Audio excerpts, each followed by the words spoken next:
All right, YouTube, today we are changing the alternator to the alternator. What does that mean? Now, I'm just gonna be revamping the stereo to be an Alpine, it's too dirty, I can't show you right now. But this is a 300 amp output alternator, just to make sure that all the electronics that I'm gonna be doing, including the dual battery that I'll be installing, have the ample output. So how to do it? Well, a couple of tools you need, of course, is a breaker bar. You know, the breaker bar, the 15 millimeter socket, and that should be it. Of course, new alternator with also a 10 millimeter socket to take off the back. So first step is to remove all the bolts. There's two bolts here, and here. Remove those two. Just take them out when you're done. There's also a 10 millimeter bolt that attaches, keeps these attached, right? This is attached to the power. And then lastly, you're gonna have to take off the Serpentine belt. To do so, you simply take your breaker bar, put it on the tensioner, like so, and you're gonna go down, go clockwise. Now, if you're changing the tensioner, you're actually gonna go counterclockwise. It just goes, right?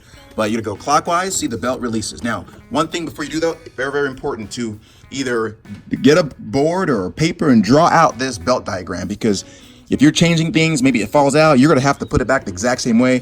There's a lot of diagrams online where you can find it, so it's very easy, but sometimes, and normally, there's a diagram here somewhere on the dash. I don't see one here and on the dash, but this shroud here. I don't see one here, but there typically is. So just remember the order, the pattern of the belt. But since I'm only taking the belt off just to replace the alternator, not really that big a deal. So see if I can do it with one hand.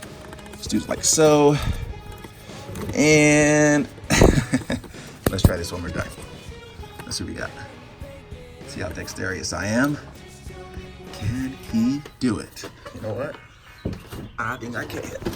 Watch this.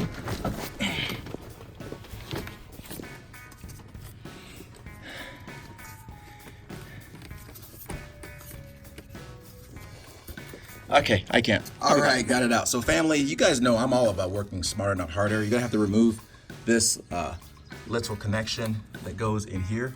There is just a little piece that's kind of stuck over. You have to press kind of hard, and it just pops out. You hit a little like that. Now, you know, again, I'm all about working smarter, not harder, so I get a crowbar, and I just shimmy, just move, just go upward. See how it's kind of, it's just stuck in there is all, right? Just gotta keep going, and it'll, to get a bigger, I should have got a longer crowbar, honestly, but you know, that's what I'm gonna do. I'm gonna get a longer crowbar. All right, guys, a bigger crowbar. What did Archimedes say? If you give me a lever long enough, I can move the world. And let's see if he was right. Maybe he would move the world with two hands, not one, right? Yep, he was right. Longer crowbar works, just gave you more leverage. So what I would do, really, at this point, gotta move this part out. I mean, again, if you don't have it, no biggie, see? But it's just moving out. It's all about preserving yourself, you know? I've worked in a lot of places where it's all about brute force and brute strength, and the truth is you end up being the loser in that battle. So why hurt yourself when you can use tools? So just use the right tool for the right job. Not only will you be better, the job will get done quicker, and you'll be better preserved for your family. So anyway, see? It's out. All right? At this point, see if you're a strong enough man. Take it out. What you always do, whenever you're replacing, upgrading a part, you always put the parts side by side, right? Put them side by side, and you ensure they're the same. Now, if there are certain upgrades or mods that make them different, awesome. But you make sure that it's the same, because it's gonna be a pain finding out later on that it's not, you know? Look at that. Similar outputs. See what we got here. All right. All right, so for me to actually verify, I gotta take this off. All right, there we go.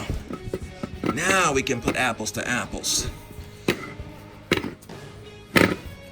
Okay. Is that the same? Looks the same to me. All right, guys. Now for the install. So you grab her And I'm gonna move this out of the way. Let's see if I need to increase my dumbbell day. That thing is heavy though, I'll tell you that. That thing's no joke. Okay.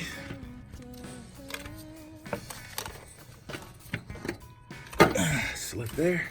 Now what I do, I'm gonna put grease on these ends here just to make it easy to go in, right? Not needed obviously, but who knows? If ever I need to take it off, that's just why. So it's kind of stubborn because of these little rivets, I guess, protrusions or right there. It's kind of stubborn to get in. So my suggestion is you gotta push, use a crowbar if necessary, and wedge this side in so that the bolts are able to go through. Once that's in, then you just simply push down until the other one's in. So I'm gonna work on that. The difference, some will say I chickened out, but I use my resources. These rubber mallets, you know, you don't want to definitely hammer your alternator. I just kind of just tapped it in, and then while at the same time I was tapping in with one hand, I was just shimmying it with this hand, and the bolts went through, you know. So that's what I would suggest. These are like, I don't know, $5 at Harbor Freight, so you can't go wrong. All right, project complete. So a couple of notes. I highly suggest you use a breaker bar, not a ratchet, because you're gonna find it's just tough to get in there. And then you're gonna need an extension, but you don't need an extension because of this long bar. However, with a ratchet, you are gonna need an extension, and then you can't have an extension. Most people don't even have an electric fan like I do. They have a shroud and fan, and it's just too tight. So that's one note. Others, like I always do, I always put dielectric grease on all connections when I'm taking them off from old to new. You don't have to, but hey, I just suggest it. It just helps the connection. Now, I've heard some folks saying dielectric grease doesn't work very well in sub temperatures, but again, we're not talking about the Armageddon here. We're just talking about basic normal weather. I mean, unless you're in North Dakota and you're actually working in negative 50 degrees, that's when you might want to use something besides dielectric grease, but otherwise, you're good. That's it, guys. Pretty easy connection. You notice I actually did the big 3 upgrade. I got my battery wired. So just so you know, I put the extra 0 gauge, I think it's 1 0 gauge wire to connect, and as an addition, not a replacement of the current wire, just to give it more oomph. You always add to, you never take away when you're doing the big 3. The only thing that I didn't do for the big 3, because some are saying it's the big 4, is I was gonna drill an additional hole and just actually use a tap and die set to rethread a thread in here, so I can actually add another ground, so that when the output is going, it doesn't doesn't have to travel so far for another ground. But I just said forget it. Just stick with what we got. That's it, guys. Hope this was helpful. If it was, please, I would love your suggestions. I mean, some of you are probably going to be griping about me pounding on this alternator, but maybe there's some other suggestions of how you guys have done it when it's so tight in there. I'd love to hear it. Like, comment, subscribe. Magnificent. Signing out.